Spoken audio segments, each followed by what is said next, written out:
轻不轻呢？怪不得中国珍惜呢，珍稀动物。咦呀呀，你看它轻的，那个那是破败走带回来了。这个一会儿再比人还生活好吧？有的热了就跑走。他们晚上在哪休息呢？师傅？在内馆。晚上就饲养员就弄就内馆了。您是饲养员？对。哎呀，哟，好巧！来，咱们那个别大声喊，他大声喊他就不玩了。所以说，咱们静静的看着玩一会儿，是不是挺好？去，不能喊，看那就不玩。声一大他就跑，就不敢出来。你看啥呀？你看那。来，大家赶紧给云涛录屏啊！这个家伙站在这给我噎。这是男熊猫、女熊猫，我认不出来。这是男孩。这个是男孩。那个是女的。对。他俩是不是还交配了？没有。轻吧。呀！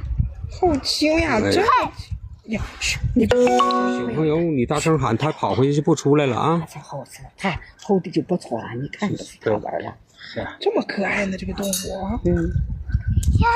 对，你们来的正是时候了。平时他不玩，所以说咱们小点声看。平时他不玩，挺好。就熊猫特有的才玩，那边的普通的黑熊不玩吧？真轻，这么轻吗？真轻，这么轻呢啊！萌物。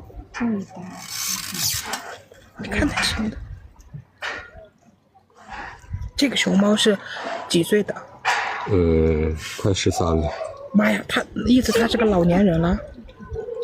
不是中年。哎，那灰子你看看，你还别摆断。来，家人们，咱们给大云涛点点赞，终于让他干折了这个单杠。脸会一黑了。它爱吃竹子。对，熊猫爱吃竹子。妈妈抱起来。你看，哎，它知道去想蹭痒痒的。就这样吧。这个表演开了，你看。师傅一般情况下杆断了，它就跑那头去蹭痒痒。对，因为游客一大声喊呢，它就出来了。这个熊猫特别喜欢安静。对。就是稍微有一点特殊的声音吓着。